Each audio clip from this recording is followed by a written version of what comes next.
আপনার রোহিঙ্গাদের জন্য যে ফান্ড বিদেশ থেকে আসে জাতিসংঘের মাধ্যমে, সেই ফান্ডের এক ধরনের আপনার ডাউনফল হয়েছে গত কয়েক বছর ধরেই।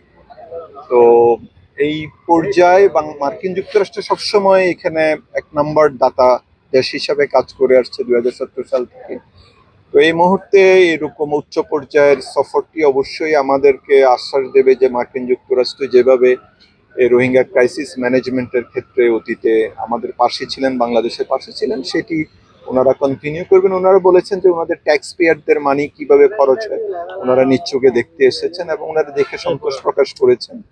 এবং উনি বাংলাদেশের উপর কিরকম বিরূপ প্রভাব পড়ছে এটাও জিজ্ঞাসা করলেন। তো আমি বুঝিয়ে বললাম যে আমাদের স্থানীয় জনগণ এখানে রোহিঙ্গাদের অর্ধেক জনগোষ্ঠীতে পরিণত হয়েছে, এখানে তাদের মধ্যে অনেক দুঃখ যাতনা রয়েছে, সেটি আমাদেরকে অ্যাড্রেস করতে হচ্ছে সরকারের তরফ থেকে। এতে অতিরিক্ত অর্থ ব্যয় হচ্ছে সরকারের, এগুলো ওনাদেরকে বললাম।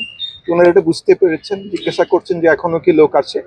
হ্যাঁ, আমি বললাম হ্যাঁ এখনো লোক আসছে এবং ওই পারে এয়ার স্ট্রাইক হচ্ছে এবং ওখানে বিভিন্ন রকম সমস্যা দেখা দিয়েছে, সেজন্য আসছে। এবং আমরা যে আমাদের যে রিপাট্রিয়েশন যে আমাদের মূল এজেন্ডা, সেটিও আমরা স্মরণ করিয়ে দিয়েছি ওনাদেরকে। ওনারাও এটা বুঝতে পেরেছেন। আমরা বলেছি বাংলাদেশে, উনি বললেন যে স্থানীয়দের মনোভাব কিরকম ওদের ব্যাপারে। তো আমি বলেছি স্থানীয়দের প্রথম দিকে খুবই ভালো মনোভাব ছিল, তারাই তো ফার্স্ট রেসপন্ডার ছিলেন, কিন্তু এই পর্যায়ে এসে 9 বছরের মাথায় এসে তারা আসলে এত বড় বোঝা আর বইতে পারছে না।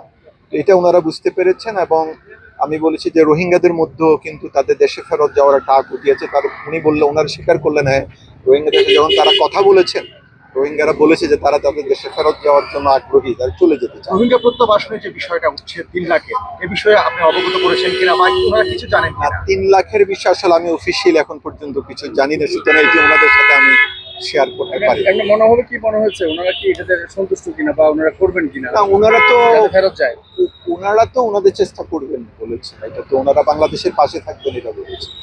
আসলে কোন কোন ক্যাম্প উনি পরিদর্শন করেছেন, কি কি কার্যক্রম উনি এটাতে সন্তুষ্ট? জি, উনি ক্যাম্প প্রথমে গিয়েছেন HW, যেখানে একটি টাওয়ার আছে, উপরে উঠে পুরো ক্যাম্প এক নজরে দেখা যায়। সেইখান থেকে ওনারা গিয়েছেন ক্যাম্প 4A, যেখানে রেজিস্ট্রেশন সেন্টার আছে, যে ইউএনএইচসিআর এবং বাংলাদেশ গভর্নমেন্টের জয়েন্ট ভেরিফিকেশন হয়, প্রত্যেক রোহিঙ্গাকে যে ডাটাবেসের আন্ডারে নেওয়া হয়, এটি দেখেছেন। তারপরে ক্যাম্প 6-এ IRC হসপিটাল দেখেছেন। তারপর ক্যাম্প 4 এক্সটেনশনে WFP যে ফুড আউটলেট আছে, কিভাবে খাবার বিতরণ করা হয়, সেখানে গ্রুপ ডিসকাশন করেছেন রোহিঙ্গাদের সাথে। আর সাথে ইউএন এজেন্সিরা ছিল, এনজিওর লোকজন ছিল, তারা কথা বলেছে রোহিঙ্গাদের সাথে, তারা কথা বলেছে। আশ্বাস দিয়েছেন কিনা কোনো ধরনের? বলেছি আমি।